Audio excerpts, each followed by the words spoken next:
nakakatulong yan para sa organs nyo, para madali pong mag-circulate magkaroon ng blood circulation na maayos.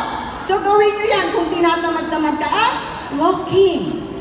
Oo, maglakad-lakad ka, lalo sa umaga. So, tanong, sino dito may stress? Taas ang kamay! Ay, wala talaga nagtataas ng kamay. Lahat ba kayo buhay? Kasi alam ko, pag buhay ka, nai-stress, tama?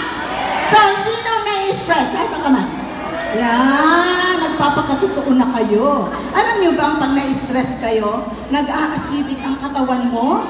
At pag na-acidic ang katawan mo, alam nyo rin ba na may cancer cells lahat? Yan, pag nag-acidic, nag-uumpisa nag-a-activate sila. Okay? So, from now on, smile. Inhale, exhale, smile. Pag na-stress ka, kahit paano nakakatulong yan. Okay? Pang-apat, ano pa? Environmental pollution. Wala tayong choice. Hihinga ka, di ba? Sino ang humihinga dito? Taas ang kamay. Ay, ma'am, taas mo kamay mo. Buhay ka pa ba?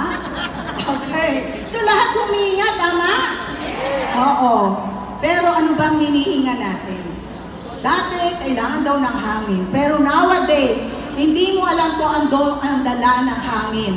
Pwedeng virus na yan na nakakatakot, like what had happened during pandemic, na kailangan mong mag-mask.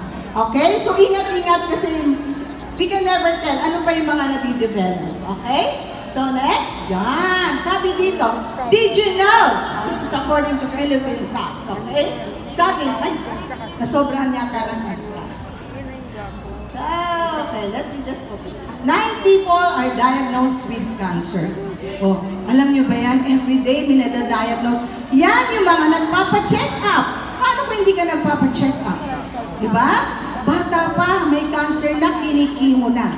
Yan po ang katotohanan. And a lot of people are having lung cancer and this is the highest cause death in men. But nowadays, pati po mga kababaihan, alam niyo ba, yung nag-i-smoke, malakas ang tendency, lalo na yung nabubugahan. Anong tawag doon? Second-hand smoke. At yung dumikit sa damit ni Daddy, na nanigarilyo, pagdating sa bahay, third-hand smoke yun. Nalanghap ni baby. Kaya baby pa may primary complex na. Pag may primary complex, ibig sabihin, bata pa, umiinom na ng synthetic meds. Kaya bata pa, nadadialysis na. Alam nyo ba yun?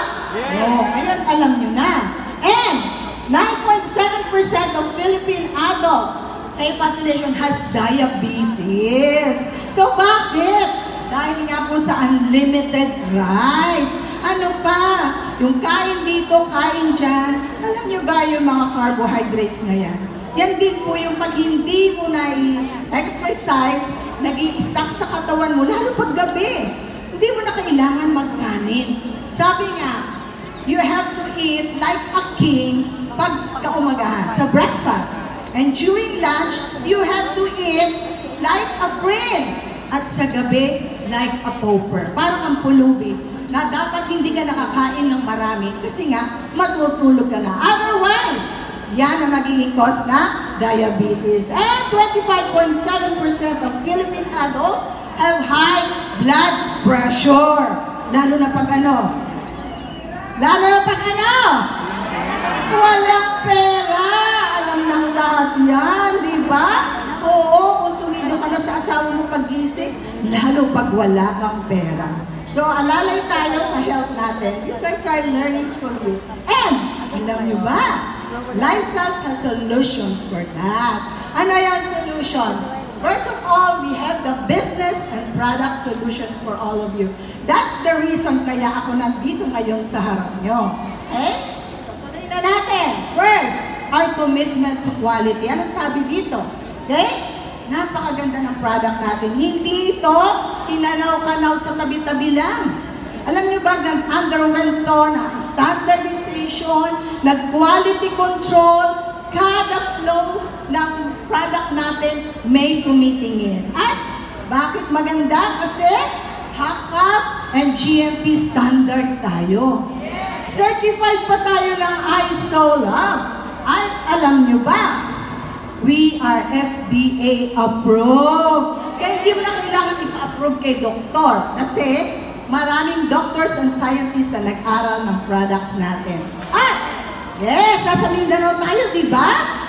So, we are halal certified. Ibig sabihin, pwede sa mga Muslim brothers natin and kosher.